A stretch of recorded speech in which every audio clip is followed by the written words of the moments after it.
Unsere Demokratie ist herausgefordert. In vielen Ländern werden auf demokratischem Weg Autokraten gewählt, die ihrerseits die Demokratie verachten. Die größeren Probleme wie die Klimakrise oder die Zuwanderung sind nationalstaatlich nicht zu bewältigen. Ganz offenbar müssen wir neu über uns als Gesellschaft nachdenken. Und genau das wollen wir heute tun. Schön sind Sie dabei. Meine beiden Gäste fallen derzeit auf mit eigenwilligen Gesellschaftsanalysen, die wir ins Gespräch bringen wollen. Zu Gast ist die Soziologin Cornelia Kopetsch. Sie ist Professorin an der Technischen Universität Darmstadt. Sie sagt, wir erleben gerade einen epochalen Umbruch, den wir als Konterrevolution gegen Globalisierungsprozesse verstehen müssen. Und bei uns ist der Philosoph Dieter Thome. Er ist Professor an der Hochschule St. Gallen. Er meint, es mangle uns derzeit an wahren Helden und plädiert für einen zeitgemäßen Heroismus. Herzlich willkommen. Herzlich willkommen. Ja, wir beginnen mit dem sperrigeren Vorschlag von Ihnen, Herr Thome, nämlich mit der These, die Demokratie brauche neue Helden. Nun sind Helden etwas, wo ich erst mal denke an verstaubte Museen. Wir haben hier nicht besonders verstaubt, aber wir haben hier den Georg mit dem Ritter, ein großer Held. Was ist von Heldenfiguren wirklich zu erwarten heute? Ich glaube schon, dass wir sie entstauben sollten, die Helden. Wir haben uns so eingerichtet in einer Komfortzone der Demokratie, bei der man dachte, der Laden läuft, für alles ist gesorgt, es gibt die Polizei, es wird alles geregelt. Und diese Komfortzone ist offensichtlich zusammengebrochen. Wir haben Krisensymptome überall. Und jetzt ist die Frage, sollen wir dann diesen Heldenbegriff, der natürlich von Machos und Kriegern dominiert worden ist über viele Jahrhunderte, aber nicht ausschließlich beherrscht wurde, sollen wir den einfach den autoritären Regimes überlassen oder Hollywood? Und ich glaube, dass es gut passt zur Demokratie, diese Helden, weil Demokratie auch viel mit Bewegung und Tatkraft zu tun hat. Ich bin extrem gespannt, wohin uns das Gespräch führen wird. Sie haben ja in Ihrem Buch, Ihr neues Buch, Warum Demokratien Helden brauchen, gibt es eine Passage, vielleicht das noch kurz vorneweg, weil mich das interessiert, wo Sie beschreiben, dass im Ersten Weltkrieg es eine Firma gab in Deutschland, die hat so Denkmalrosse produziert, also so in dieser Art hier, und dann konnte man sich den passenden Held bestellen, den man gerne da draufschrauben wollte. Ja. Welchen Held würden Sie denn ganz kurz wählen für sich persönlich? Darf ich zwei? Ja, Sie dürfen zwei. Wilhelm Tell, weil er so ein eigenwilliger Kerl war und dann doch zum Mitglied des Bundes wurde.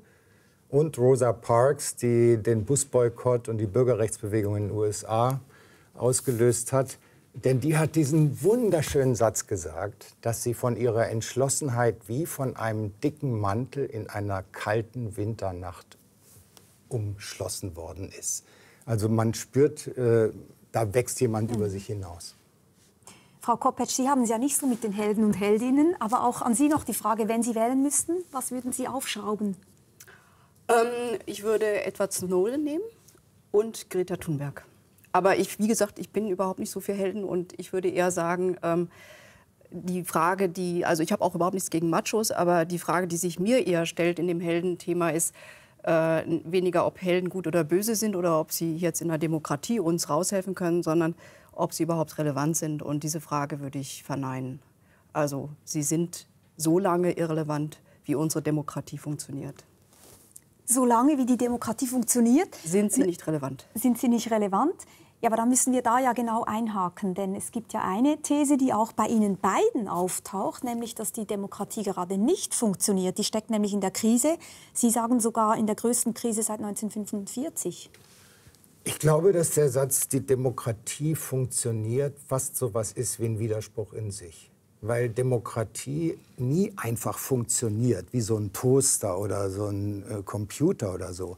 Demokratie ist eigentlich immer ein Prozess, eine Bewegung, die getragen wird von Menschen, die sich einsetzen und nicht nur von Institutionen, die irgendwie wie am Schnürchen laufen. Und deshalb glaube ich, es ist sowieso so, dass Demokratie immer sowas wie Tatkraft und Anziehungskraft von Leuten braucht und als Kristallisationspunkte. Und abgesehen davon ist es natürlich so, dass die Demokratie tatsächlich im Moment irgendwie so ein bisschen wie so ein hohler Körper wirkt, wo die Belebung von innen und auch also leidet und die Bedrohung von außen wächst.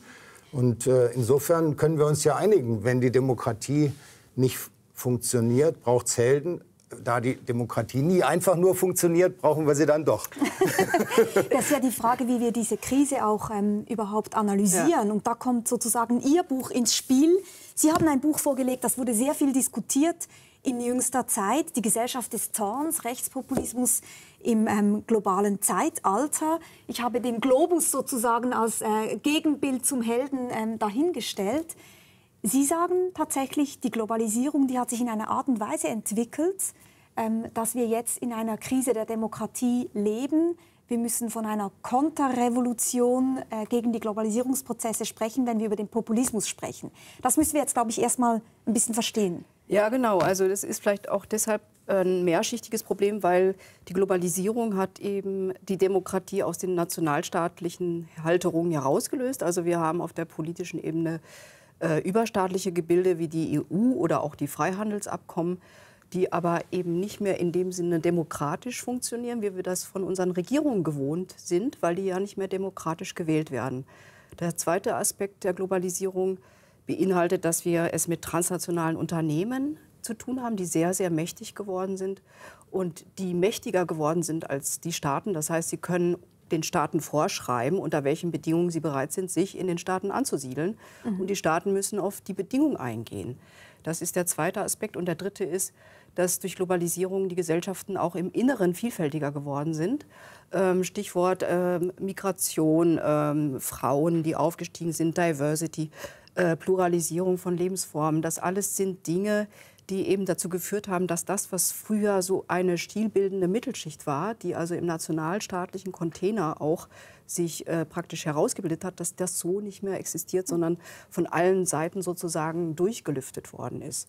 Und das ist nicht notwendig, das wird nicht von allen Menschen als Krise erfahren, aber von einigen Bevölkerungsgruppen schon, nämlich von denen, die von der Globalisierung nicht profitieren. Und hier müsste man erstmal einsetzen, meines Erachtens. Und das sind meines Erachtens Probleme, die man durch keine Heldentat lösen kann. Ja? Aber wenn wir noch ganz kurz bei der Analyse auch bleiben können. Sie haben gesagt, nicht alle Bevölkerungsschichten finden das problematisch. Dann könnte man ja mit dem Toaster-Beispiel sagen, naja, eben Demokratie ist nicht wie ein Toaster, funktioniert oder funktioniert nicht, sondern entwickelt sich immer.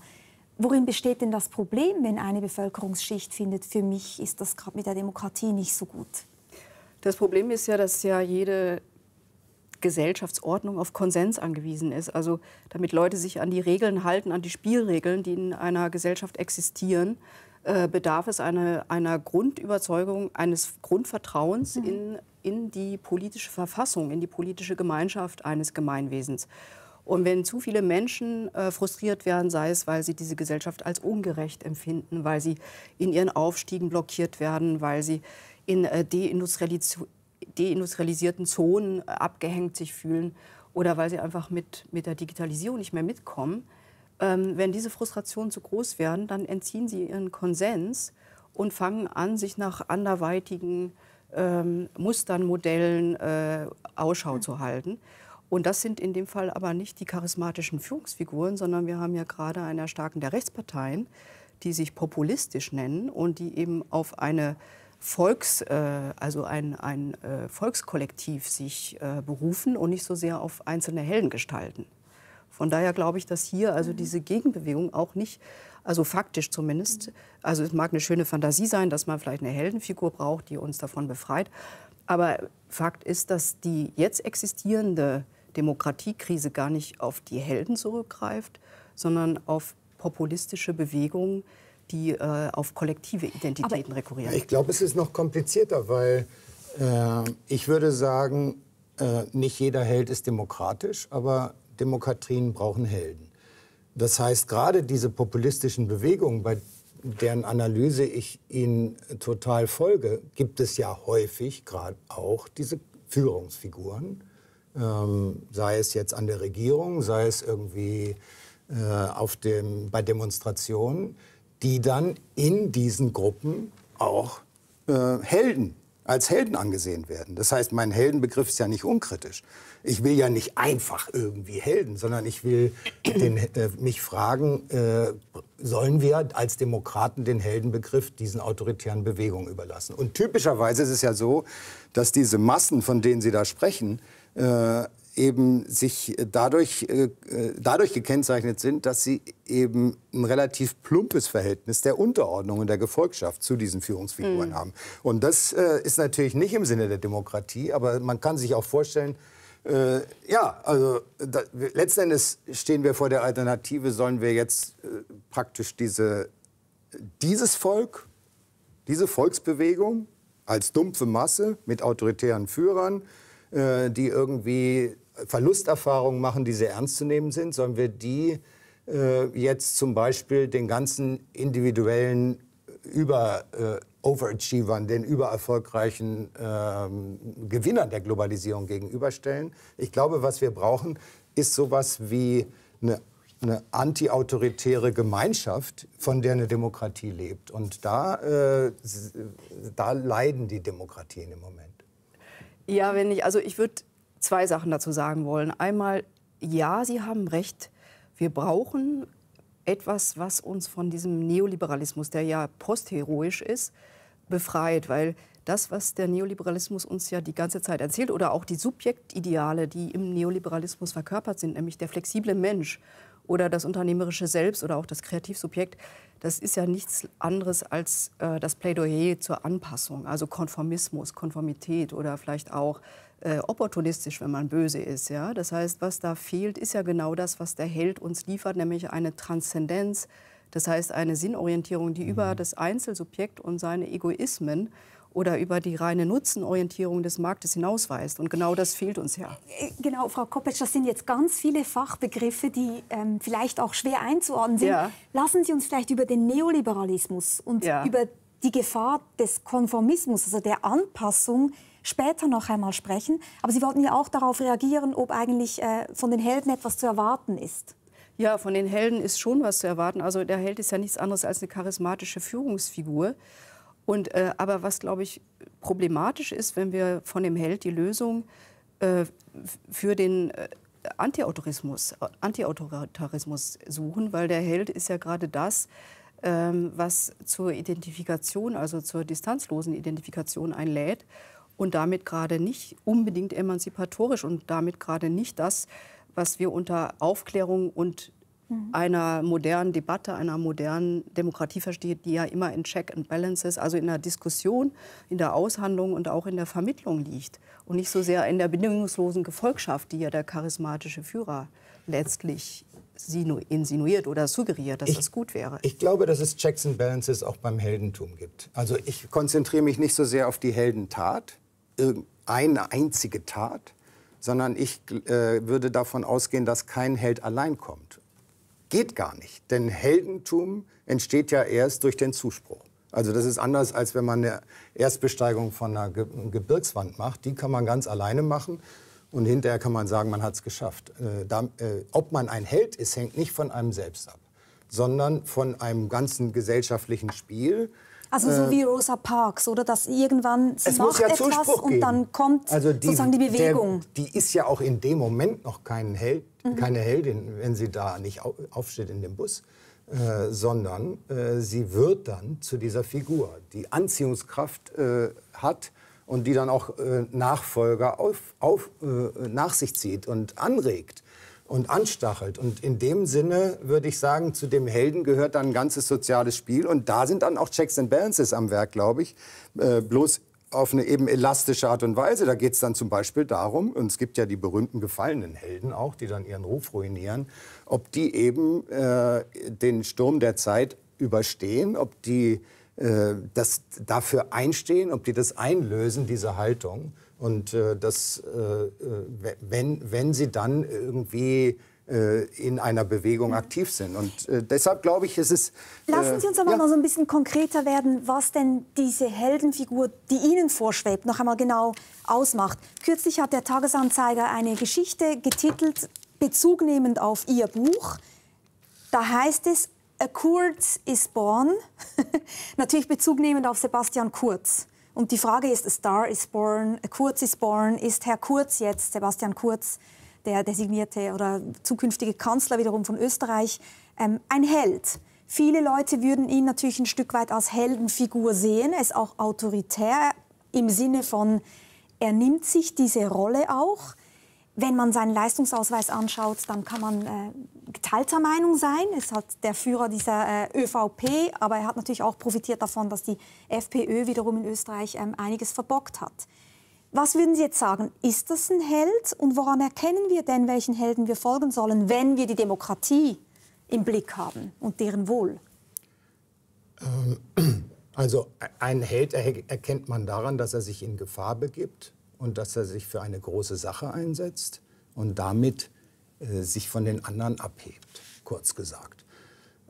Und ich finde, Kurz über Kurz etwas gesagt, ja. Dass Kurz ein gutes Beispiel ist für manches von dem, was Frau Kopitsch gesagt hat. Denn es gibt praktisch bei Kurz natürlich nicht irgendwie das Phänomen, dass er sich in Gefahr begeben hätte. Also insofern fällt er durch als Held.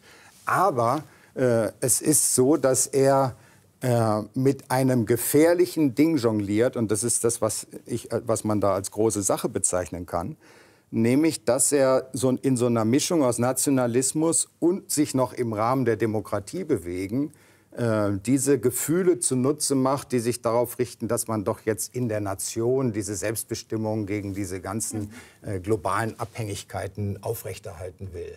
Und da gibt es eine wunderbare Bemerkung des großen Schweizer Historikers Jakob Burckhardt über die Nation, weil die Nation ja immer diese Heldenreferenz war. Ja? Also sie starben den Heldentod und so. Und dann sagt er ganz knapp, die Nation, eine große Sache, etwas Unbedingtes ist sie nicht. Also der war sehr misstrauisch dagegen, nur auf der Ebene dieser Nation die große Sache zu preisen. Und die Demokratie ist immer über ihre Grenzen hinausgegangen. Die Menschenrechte in der Demokratie gelten nicht einfach nur für Bürger, sondern es sind deshalb auch Menschenrechte. Und das heißt, die Demokratie hat etwas Grenzsprengendes und gleichzeitig stehen wir tatsächlich, ich folge Ihnen da, vor dem Problem, wie organisieren wir Demokratie heutzutage, wenn der Nationalstaat irgendwie in die Defensive gerät. Und da haben Sie ja eben ganz viel Deutungsmuster noch einmal vorgelegt und auch Analysen betrieben. Und ein Punkt ist tatsächlich diese Frage, wie gehen wir um mit dem Verlust des Nationalstaates oder der Bedrängnis. Verlust kann man jetzt noch nicht sagen. Sie haben das ja beschrieben jetzt mit diesen globalen Unternehmen, die transnational agieren, die Aushöhlung der Souveränität der einzelnen Staaten und diese Sehnsucht, das wieder rückgängig zu machen. Es gab ja auch diesen Slogan von Trump, Make America Great Again. Und Mark Lilla, der große Analytiker aus den USA, wenn es eben um diese Nostalgie geht, diese Rückwärtsgewandtheit, hat auch betont, Make America Great Again ist ja nichts anderes als diese Sehnsucht danach, wieder zurück ins goldene Zeitalter. Aber diese Möglichkeit haben wir doch gar nicht, oder? Ja, ich würde auch sagen, die Möglichkeit haben wir nicht, weil die Gefahr ist ja groß, dass wir wie Wilhelm II. Dann plötzlich sagen, das Auto hat keine Zukunft, die Zukunft liegt bei der Pferdekutsche. Das heißt also, wir müssen eigentlich erkennen, dass wir auf einem epochalen Umbruch, also dass wir sozusagen uns mitten in einer gesellschaftlichen Umwälzung befinden, die nicht mehr rückgängig gemacht werden kann. Also da gibt es kein, also wir haben den Tipping Point schon überschritten und wir können nicht mehr in die nationalstaatlichen Gehäuse zurück. Das heißt aber auch nicht, dass Nationalstaaten jetzt plötzlich sinnlos sind, sondern sie sind eine Form der Organisation, in dem diese globale Gesellschaft operiert, neben anderen, also neben Nichtregierungsorganisationen, neben transnationalen Unternehmen, neben der EU. Das heißt, wir haben die Figuren sozusagen neu aufgestellt und der Nationalstaat ist eine von diesen Figuren, aber nicht mehr die, die alles enthält. Aber was ich nicht so ganz verstehe, ist, Sie analysieren ja auch, wie es zu diesem Populismus dann kommt und was diese Menschen bewegt und warum die, wie Sie sagen, so zornig sind. Weil sie nämlich eben fürchten um diese Verluste und diese Ängste, die sie haben, dass diese alten Größen, die zum Beispiel die Nation, dann nicht mehr Bestand haben werden. Zugleich hat man den Eindruck, die Populisten sind auch ein bisschen angezählt. Also worüber man doch im Moment wirklich spricht, sind globale Bewegungen wie die Klimajugend. Ja, das sind natürlich die zwei verschiedenen Lager. Wenn wir jetzt über Klima sprechen, dann befinden wir uns in einer anderen Kollektividentität. Also das ist natürlich auch eine Milieubindung, der Kosmopolitismus. Das heißt, wir haben also die urbane Mittelschicht, die sich genau in diesem kosmopolitischen Milieu bewegt und die eben auch eine Kollektividentität hat, die also eine Milieuneubildung darstellt, meines Erachtens, die auch postnational ist. Ja, weil sie eben nicht mehr in den nationalen Rahmen sich zumindest nicht empfindet. Also, dass sie selber nationale Färbungen haben, ist, glaube ich, unbestritten. Aber Fakt ist, dass diese akademische Mittelschicht sich nicht mehr als national in dem Sinne empfindet wie die traditionelle Mittelschicht, die wir in der alten Bundesrepublik zum Beispiel oder in den alten nationalstaatlichen Nachkriegsgenerationen noch für selbstverständlich gehalten haben, sondern diese Mittelschicht, die neue, erklärt ihre postnationale Universalität für ihre eigene Glaubensrichtung und dadurch ist die Blickrichtung auch global. Das heißt, das Klimathema ist ein globales Thema, genauso wie zum Beispiel die Finanzkrise.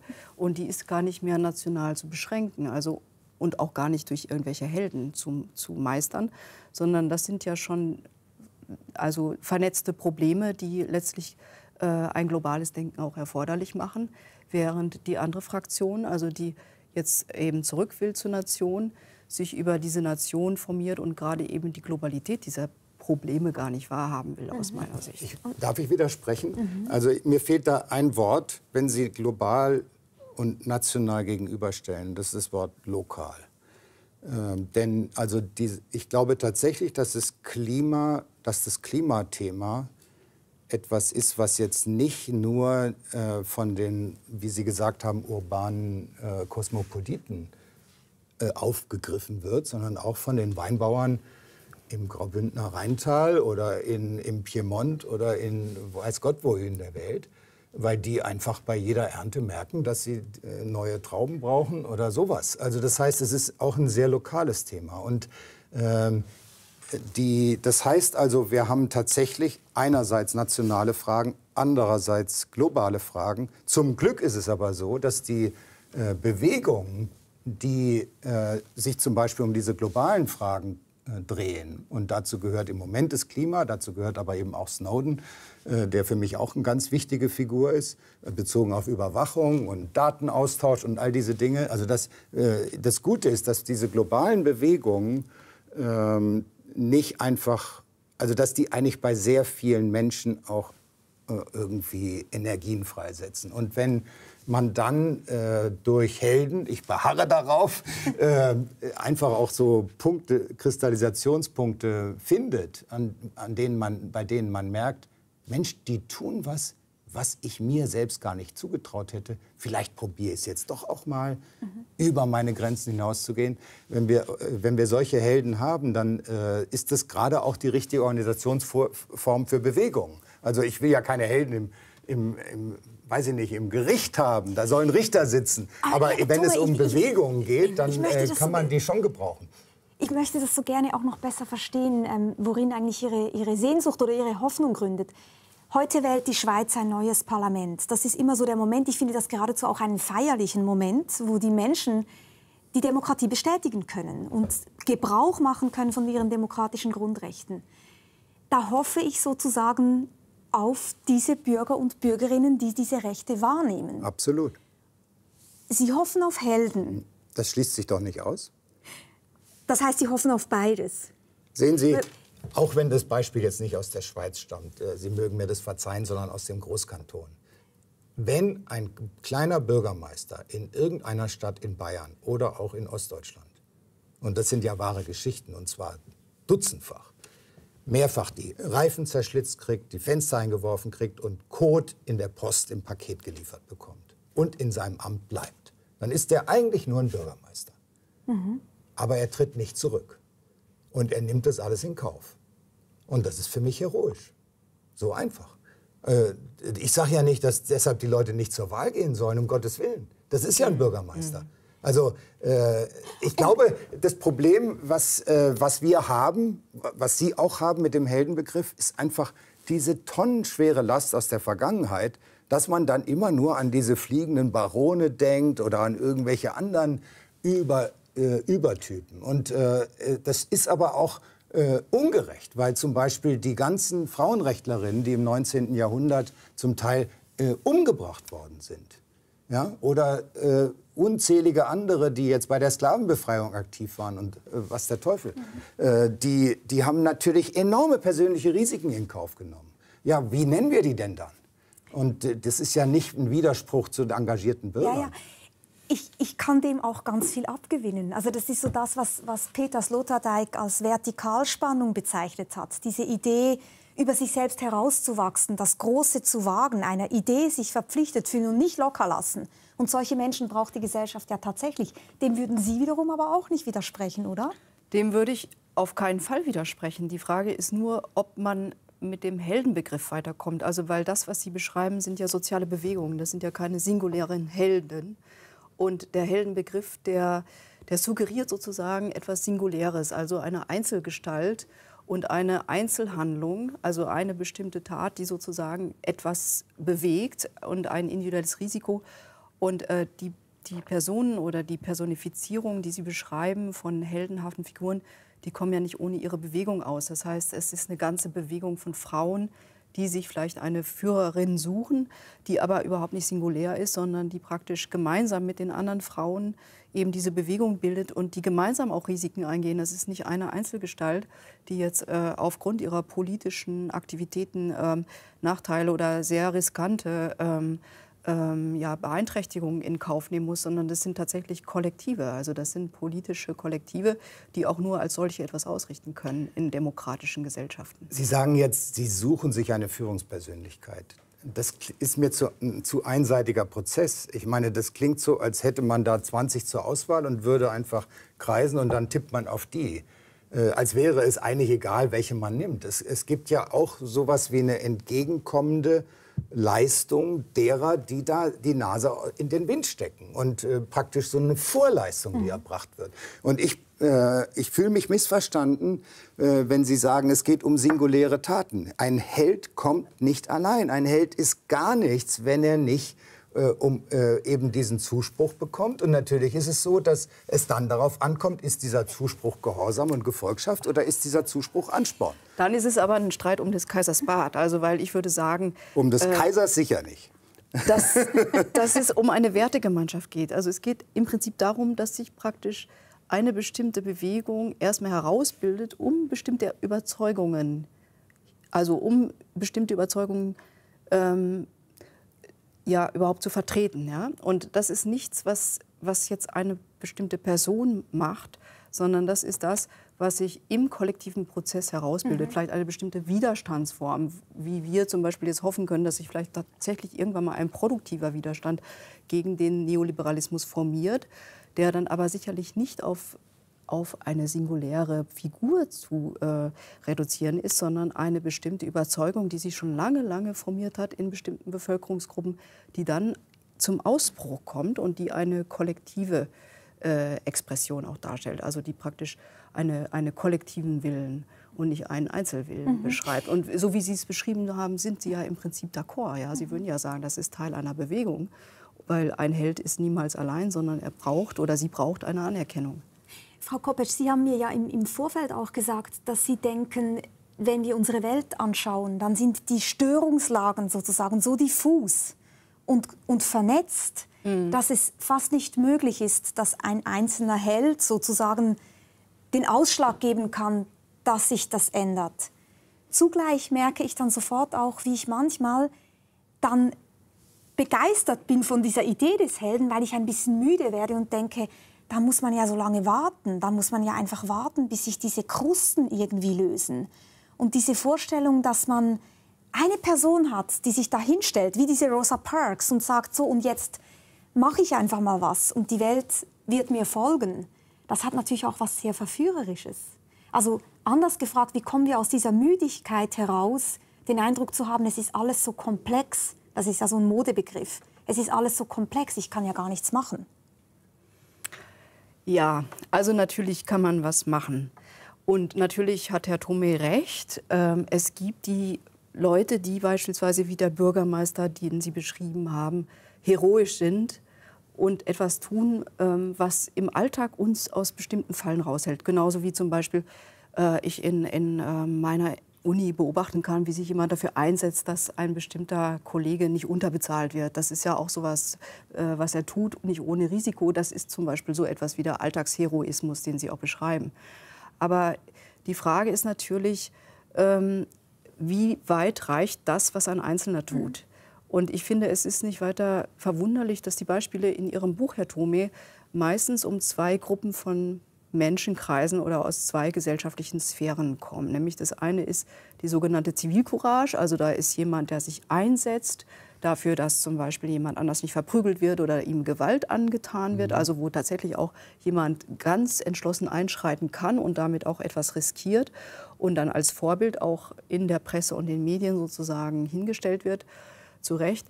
Und der andere Bereich ist, der mediale Bereich, wie beispielsweise Greta Thunberg, die tatsächlich es schafft, über ihre Entschlossenheit auch etwas zu bewirken. Ich will das auch gar nicht herunterspielen.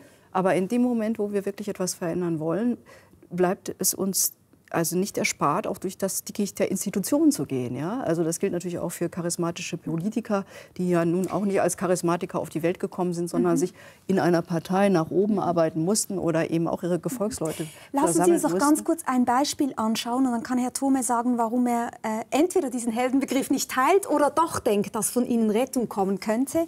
Nämlich ein solches erstes Beispiel, Zivilcourage. 2015 in einem TGV haben 3 Zugspassagiere einen mutmaßlichen Terroristen überwältigt. Der TGV fuhr von Amsterdam nach Paris und die 3 Männer wurden nachher wirklich heldenhaft gefeiert. Schauen wir uns das ganz kurz an. Konfettiregen und Applaus für Alex Garletus links, Spencer Stone in der Mitte und Anthony Sadler. Die Stadt Sacramento feiert 3 Schulfreunde. 3 Wochen zuvor sitzen die 3 im Schnellzug von Amsterdam nach Paris. Hier Bilder aus dem Spielfilm, in dem sie ihre Geschichte selber nachspielen. Plötzlich schießt ein Mann um sich. Die 3 überwältigen den mutmaßlichen Terroristen. Andere Passagiere schließen sich ihnen an. Ein Passagier wird durch einen Schuss verletzt. Die Polizei nimmt den Attentäter in Gewahrsam. Das war ziemlich cool. Viele denken, wir wären traumatisiert, aber das sind wir nicht. Das ist eine einzigartige Situation, denn es ist niemand gestorben. Zusammen einen Terroristen verprügeln, was könnte es Besseres geben? Und dann durften wir es nochmals machen, zusammen mit Clint Eastwood. Wir schauen das als positive Situation an und wir freuen uns, dass wir sie teilen können. Die 3 kriegen Auszeichnungen zuhauf. Barack Obama verleiht ihnen die Purple Heart Medaille und François Hollande ernennt die 3 und den Passagier Chris Norman zu Rittern der französischen Ehrenlegion.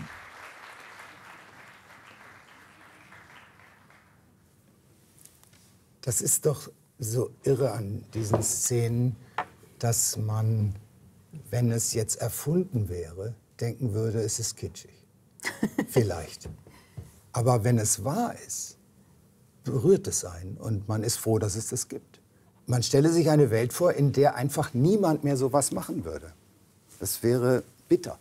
Finden Sie denn, es gab früher mehr Helden? Also haben Sie dieses Buch auch geschrieben, weil Sie denken, wir leben in einer, man sagt ja manchmal dieses postheroische Zeitalter, wir leben in einer Zeit, in der wir Heldentum nicht mehr adäquat würdigen?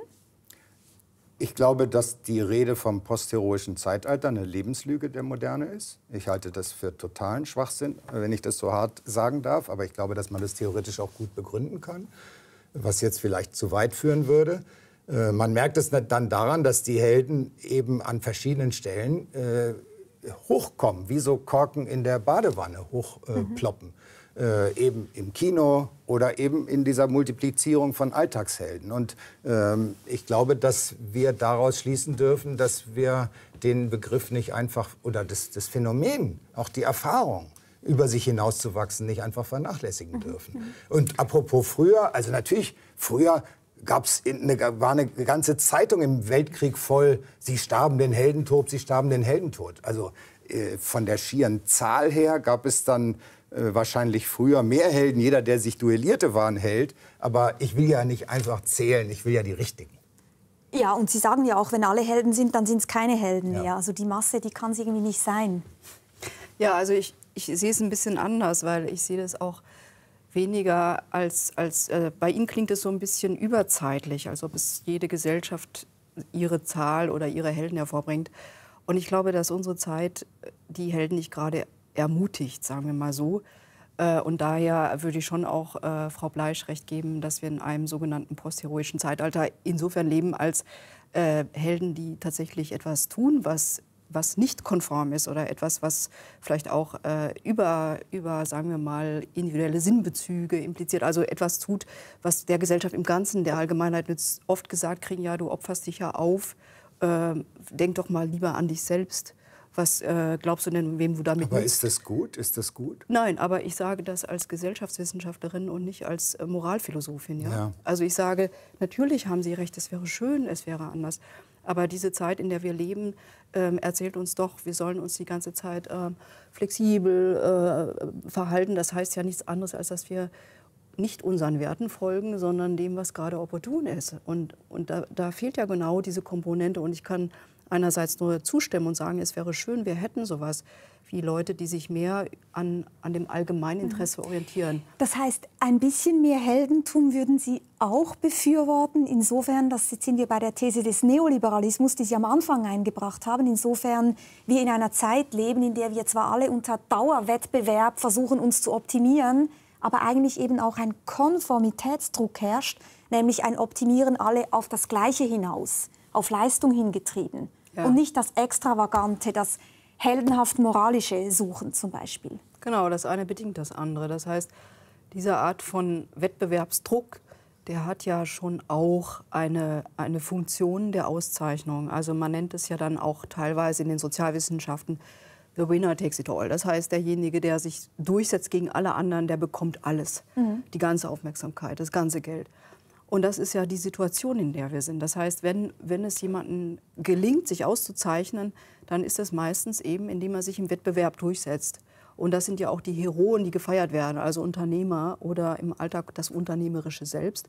Aber das sind nicht mehr Leute, die dem Allgemeinwohl insofern folgen, als sie tatsächlich etwas riskieren oder als sie tatsächlich etwas gegen diese Spielregeln tun oder daraus ausbrechen, sondern sie folgen ja genau dem, was ihnen die Gesellschaft sagt. Und in dem Maße, wie also Auszeichnungen an die vergeben werden, die sich besonders gut anpassen und nicht an die, die die Normen verletzen oder die also einen Nonkonformismus im Dienste des Allgemeinen, und so würde ich ihr Heldentum verstehen, üben, dass die also gar nicht so richtig wahrgenommen wird, sondern wer sich aufopfert, ist selbst schuld. Da sind Sie wahrscheinlich gleicher Meinung, oder? Also ich halte nichts davon, Wirtschaftsführer als Helden zu bezeichnen, obwohl es da eine große Tradition gibt und auch so eine Bereitwilligkeit, Steve Jobs oder so, zu heroisieren. Und zwar, weil es eben da diese Überblendung gibt von zwei Dingen. Das eine ist die eigene Gewinnabsicht und das andere ist irgendeine Unternehmung. Also unternehmen kann man ja vieles. Man kann tolle Sachen unternehmen, man kann große Dinge bauen und so.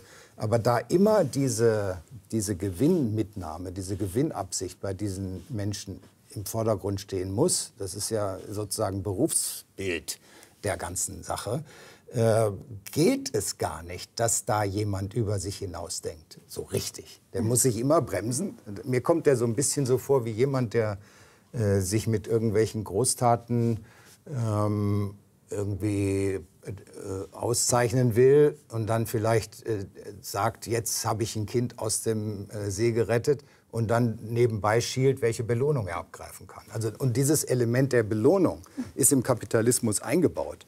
Und deshalb gibt es eben diese Tendenz zur Individualisierung, bei der dann übrigens, das ist ja auch interessant, wie Sie gesagt haben, es oft so ist, dass man selbst besser dasteht, nur dann, wenn der andere schlechter dasteht.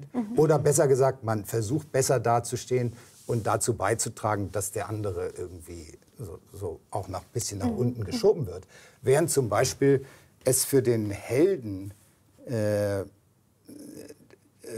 wenn der jetzt, ich nehme wieder so ein dummes Beispiel, ein Kind aus einem brennenden Haus rettet, für den ist jetzt nicht entscheidend, dass die anderen da schlecht aussehen dabei.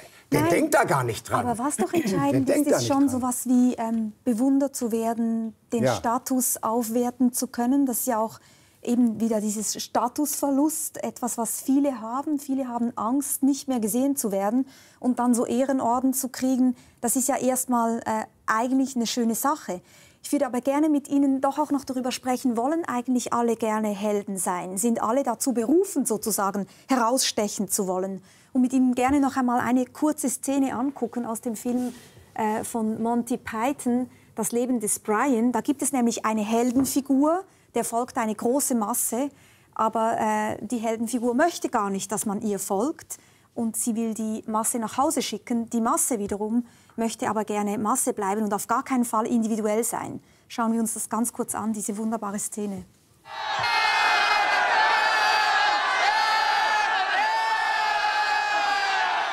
Guten Morgen.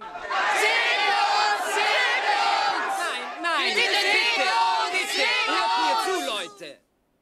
Ich habe ein oder zwei Dinge zu sagen. Sag uns beide Dinge! Hört zu, ihr versteht das alles falsch. Es ist wirklich nicht nötig, dass ihr mir folgt. Es ist völlig unnötig, einem Menschen zu folgen, den ihr nicht mal kennt. Ihr müsst nur an euch selbst denken. Ihr seid doch alle Individuen. Ja, wir sind alle Individuen! Und ihr seid alle völlig verschieden. Ja, wir sind alle völlig verschieden! Ich nicht. Die Szene, man muss lachen, wenn man sie sieht. Was ist daran eigentlich so lustig? Das passt ja wunderbar zu dem Gespräch, was wir vorher hatten, weil da jemand eigentlich die unbedingte Gefolgschaft zurückweist und den Leuten befiehlt, ungehorsam zu sein. Und dann stimmen sie ihm zu und sind damit genau gehorsam. Also das ist das Paradox. Und natürlich ist besonders lustig, wenn er sagt, sie sollen nur an sich selber denken, weil da haben wir ja gewissermaßen den Individualismus eingebaut. Nicht unbedingt den Neoliberalismus, aber den Individualismus. Und wenn die das dann im Sprechchor sagen, jeder denke nur an sich selbst, dann kommt es einem nicht so vor, dass das wirklich stimmt. Und darin liegt die Komik. Und es ist aber ein schönes Beispiel, dieser wunderbare Pseudo-Jesus da oben bei Monty Python, dafür, dass es auch Figuren gibt, die eigentlich mit der Gefolgschaft hadern.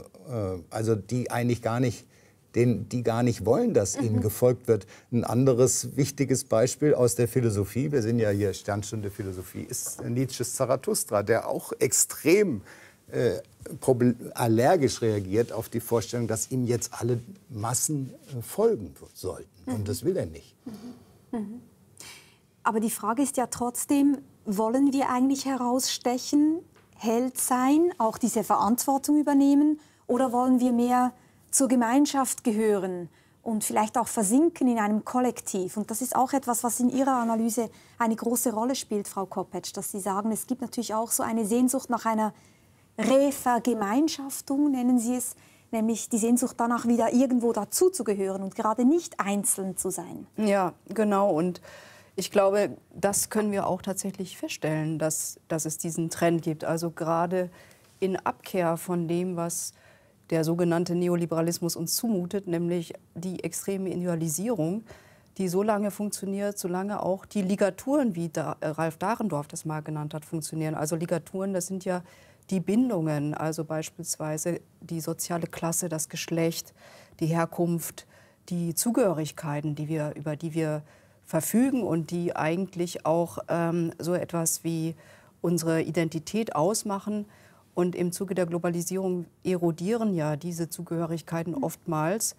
Und die Frage ist, was tritt an die Stelle? Und wenn nichts an die Stelle tritt, also wenn alles nur noch im sich auflösen ist, dann kommt es eben zu diesem ganz großen, mächtigen Wunsch der Zugehörigkeit vielleicht auch zur Nation, zu einem Kollektiv, zu einem größeren Selbst. Und hier spielt natürlich auch die Heldengestalt möglicherweise eine Rolle, bloß weniger auf der Angebotsseite als auf der Nachfrageseite. Das heißt, der Wunsch vielleicht tatsächlich mit so einer charismatischen Führungsfigur zu verschmelzen oder dass diese Führungsfigur einen irgendwie das abnehmen könnte, was man selber auferlegt bekommt, nämlich sich permanent entscheiden zu müssen unter Unsicherheit und eigentlich gar nicht wissen, was einen eigentlich unter welchen Bedingungen erwartet. Also die Konfusion, die ja auch im Moment herrscht, dass man gar nicht mehr weiß, woran soll man denn eigentlich jetzt sich in seinen Erwartungen richten. Wofür soll man sich entscheiden? Also so ein Brian, der einem sagt, wo es lang geht. Aber gleichzeitig stellt sich ja nicht nur die Frage, wollen wir so einen Brian, der uns sagt, wo es lang geht, sondern auch, was machen wir mit unseren eigenen heldenhaften Gelüsten, die ja eben nicht nur schlecht sein müssen, sondern die eben auch uns vorantreiben können. Also ich glaube, dass Helden zwei Wirkungen haben können. Entweder sie entlasten oder sie stacheln an. Und die entlastenden Helden, die muss man mit Misstrauen besichtigen, so wie Sie das gerade beschrieben haben. Also ein Held geht vor und man selbst lehnt sich ins Sofa zurück und sagt, der kümmert sich drum. Und dann kann man höchstens noch sozusagen an diesem Helden wachsen, indem man in frenetischem Applaus sich gewissermaßen in dessen Windschatten stellt und es dadurch dann leichter hat, ihm zu folgen. Es gibt, aber das ist eben, und das wird schon seit Jahrhunderten, darüber wird übrigens nicht erst jetzt heute gestritten, sondern schon seit Jahrhunderten. Es gibt auch andere Beschreibungen des Heldentums und die sind dann eher eben unter der Überschrift anstacheln oder aufreizen zu sehen, nämlich dass Helden anderen Menschen demonstrieren, was alles möglich ist. Und das wird dann vielleicht von uns, also von normalen Menschen wie mir, nicht beherzigt. Und wir schaffen es vielleicht nicht, wir kriegen die Kurve nicht, aber wir vielleicht doch. Und diese Möglichkeit zu eröffnen, dieses Fenster aufzustoßen, das führt dann eben nicht dazu, dass man sich selbst ausruht, sondern dass man denkt, wow, da ist ja doch was möglich. Und wenn wir jetzt über soziale Bewegungen sprechen, dann werden wir feststellen, dass es immer dieses Wechselspiel gegeben hat. Es gab eine Unzufriedenheit, eine kollektive Unzufriedenheit. Und es gab dann bestimmte Momente, die so als Zünder gewirkt haben, wo sich eben einzelne Personen in den Wind gestellt haben. Und die haben dann mobilisiert. Und diese mobilisierende Wirkung ist es, die mich interessiert. Nicht so sehr die sozusagen Verehrung dieser außerordentlichen Personen, sondern tatsächlich deren politische Wirkung. Und die können wir gut gebrauchen, glaube ich. Also, und eine Frage ist dann doch aber auch, wie organisieren wir uns als Gesellschaft, um dieses spezifische Heldentum, das eben der Demokratie helfen könnte, irgendwie zu befeuern? Also können wir eine Art Nährboden schaffen für sowas? Weil rein nur der Wettbewerb wäre es ja nicht. Ich glaube, es gibt zwei Stichworte, die heldenfeindlich sind gewissermaßen und die heutzutage sehr dominieren. Das eine ist Wettbewerb, wie Sie gesagt haben, das andere ist Sachzwang. Also der Wettbewerb sagt, jeder soll sich um sich selbst kümmern und der Sachzwang sagt, es gibt gar nicht Menschen, die sich um irgendwas kümmern, sondern Prozesse, Institutionen, Abläufe, Strukturen, in denen dann irgendwas geregelt wird. Ebenso fast ohne menschliches Zutun. Und das heißt, wir haben so eine kollektive, eine abstrakte, anonyme Ebene, in der es ums Ganze geht. Und wir haben die Individuen, die für sich selbst kämpfen. Und was dazwischen fehlt, was aber Kernbestandteil der Demokratie ist, es fehlt nicht, aber was ich jetzt noch nicht erwähnt habe und was Kernbestandteil der Demokratie ist das, was Sie haben vorhin von Zivilcourage gesprochen, was dann auch Zivilgesellschaft genannt wird, was einfach der lebendige, wie man um 1800 gesagt hätte, politische Körper ist, in dem sich Menschen vergemeinschaften, zusammentun, um Ziele streiten, sich einsetzen, also handeln. Würden Sie Frau Kopetsch vorwerfen, sie denke in ihrer Analyse zu sehr in diesem Sachzwang? Ich glaube, dass es zum Teil einfach ein fruchtbares Konzert von Disziplinen ist. Dass die Soziologen eher den kalten Blick haben, eben beschreiben, wie Sie das vorher gesagt haben, und nicht moralphilosophisch argumentieren. Und dass Moralphilosophen, Sozialphilosophen, politische Philosophen eher dazu neigen, eben moralische Ziele zu benennen und zu begründen. Und vielleicht ist es so eine Art Deformation professionell auf meiner Seite. Oder vielleicht ist es aber auch eine Deformation auf unserer beider Seiten. Die harmonische Lösung wäre, es ist einfach so eine Art Aufteilung von Aufgaben im Konzert der Disziplinen. Fühlen Sie sich verstanden? Wie verstanden? Womit?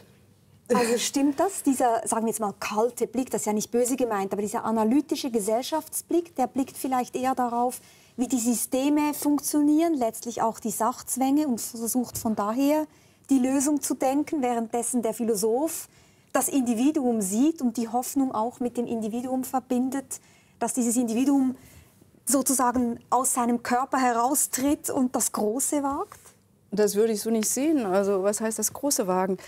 Also ich möchte noch mal auf das, was ich am Anfang gesagt habe, zurückkommen. Ich glaube, dass erstens dieses Thema Helden sehr missverständlich ist, weil sie immer wieder auf normative Grundpositionen kommen, wo sie sagen, sie müssen unterscheiden zwischen guten und schlechten Helden, weil sie sagen, Lutz Bachmann ist ja nicht unser Held und Donald Trump auch nicht, also Ronald Trump auch nicht. Und wir müssen jetzt also eine Anzahl von Helden zusammensuchen, denen wir vorbehaltlos zustimmen können. Und das halte ich für problematisch. Aber das ist ja und das andere, was ich als problematisch empfinde, ist, dass das Helden, das ruft eine Assoziationskette auf, die, glaube ich, gar nicht von Ihnen so gemeint ist, sondern Sie meinen ja im Prinzip schon so etwas wie kollektives Handeln.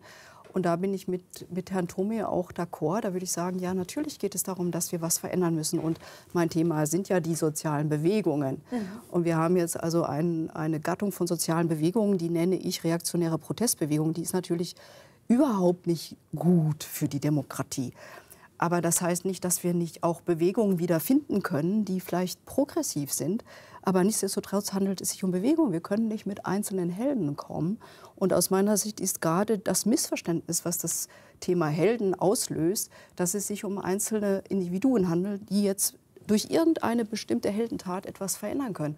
Und wir waren gerade wieder dabei, über Zivilcourage zu reden und wieder dabei, Feuerwehrmänner und sonst was. Das sind alles wirkliche Helden, aber sie haben mit unserer Demokratie nicht viel zu tun.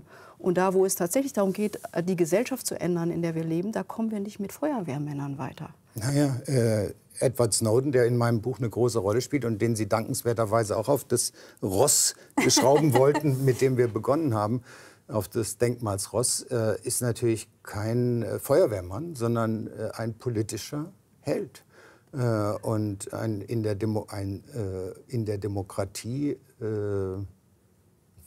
in die Demokratie eingreifender Held, der sich auf die Grundwerte der amerikanischen Verfassung beruft und so weiter und so fort. Also das heißt, wir kommen nicht drum rum, übrigens, egal ob wir über Helden reden oder über irgendwas anderes, dann irgendwann auf die Frage zu kommen, von gut und schlecht. Also das ist bei sozialen Bewegungen so, das ist bei Helden so. Das spricht nicht gegen den Begriff Held. Das ist vielleicht im deutschsprachigen Raum und in der der Gleichheit und der Bescheidenheit verpflichteten Schweiz irgendwie ein problematischerer Begriff als in Frankreich oder auch in Amerika oder so. Also in demokratischen Traditionen. Wir kommen nicht drum rum, wenn wir solche Begriffe benutzen, irgendwann die Frage nach gut und schlecht zu stellen. Und das ist immer schwierig zu beantworten bei der sozialen Bewegung, ebenso wie beim Heroismus, aber unvermeidlich. Etwas ist ja auch noch interessant, nämlich sich zu überlegen, von welchem Menschenbild gehen Sie eigentlich beide aus. Weil Sie sagen, Herr Thome, an einer Stelle in dem Buch, und das ist mir so in Erinnerung geblieben, es geht darum, und das ist der Sinn des Lebens auch, das Leben richtig zu führen und nicht vor sich hin zu vegetieren. Und da merkt man ja schon sofort auch schon, dass natürlich die Bürokratie, der Sachzwang für Sie große Feinde sind. Und ich habe mich dann gefragt, worum geht es eigentlich bei Ihnen? Was wäre der Sinn des Lebens der Individuen in Ihrem Buch? Jetzt nicht der zornigen Individuen, aber wie muss eine Gesellschaft beschaffen sein, dass es den Menschen gut geht, dass sie ihren Sinn finden können? Ich glaube, dass es sehr gut wäre, und das habe ich auch in ersten Kapiteln dargelegt, wenn das Politische zurückkehren würde in der Gesellschaft und nicht der Held, sondern das Gefühl, und zwar das kollektive Gefühl, dass diese Gesellschaft gestaltbar ist. Das heißt, dass wir Handlungsspielräume haben, dass wir über Sachen debattieren und dass wir zum Beispiel über Dinge reden können, die beispielsweise passieren im Zuge der Entethysierung der Gesellschaft. Also beispielsweise das Abnehmen von Werten, dass Werte zum Beispiel nicht mehr verbindlich sind. Nehmen wir das Beispiel Pflegeberufe. die also gezwungen werden, in einer sehr engen Taktung zu funktionieren, also nach Marktprinzipien und nicht mehr danach nach humanitären Gesichtspunkten, also das, was der zu Pflegende eigentlich für Bedürfnisse hat. Oder nehmen wir die Wissenschaft, die nach Indikatoren funktioniert, die wie so eine Art Planwirtschaft sich über die Selbstbindung der Wissenschaftler, also Wissenschaftler haben ja eigentlich einen Ethos, sie wollen ja etwas forschen, sie wollen etwas wissen. Und wenn ich sage, dass mein Ideal besteht darin, dass wir die Gestaltbarkeit der Gesellschaft wieder zur Diskussion stellen und sich mal überlegen, wie wir in unseren eigenen Alltagswelten Gesellschaft wieder zurückholen können als Begriff, dann hat das, glaube ich, nicht viel mit Helden zu tun, sondern mit der Frage, wie können wir in unseren Institutionen einwirken, und zwar so, dass wir praktisch Autonomie zurückbekommen. Also die Freiheit ist in meinem Sinne. Da treffen Sie sich dann wieder. Vielleicht zum Schluss, wir haben ja versprochen, dass wir über die Gesellschaft sprechen wollen und darüber, was wir eigentlich brauchen. Und ich glaube, wir können nicht über Helden sprechen, ohne nicht doch auch noch Bertolt Brecht zu erwähnen, der in dem Stück Galileo Galilei, das Sie auch zitieren, sozusagen die beiden Figuren gegeneinander antreten lässt. Der Schüler, der sehr unglücklich zu seinem Meister sozusagen sagt, unglücklich das Land, das keine Helden hat, weil Galileo ja widerruft seine Meinung. Und er, der dann widerspricht und sagt, unglücklich das Land, das Helden nötig hat. Zum Schluss ganz kurz, wer hat recht, Frau Kopfetsch? Naja, also unglücklich das Land, das Helden nötig hat. Weil eine Demokratie ist eine kollektive Veranstaltung. Und in dem Augenblick, wo ich sozusagen meine Rettung nur noch in den Heldentum sehe, habe ich eigentlich schon als Kollektivveranstaltung Gesellschaft verloren. Abgesehen davon, dass Brecht interessanterweise überhaupt nicht gemeint hat, dass er auf der Seite derer stand, die sagen, unglücklich das Land, das keine Helden nötig hat. In Ihrem Buch, ja. Das ist überraschend, weil alle denken, Brecht hätte sich auf die Seite Galileis geschlagen. Muss ich mich natürlich auf die Gegenseite schlagen. Und zwar glaube ich tatsächlich, dass ein Land unglücklich ist, das keine Helden hat.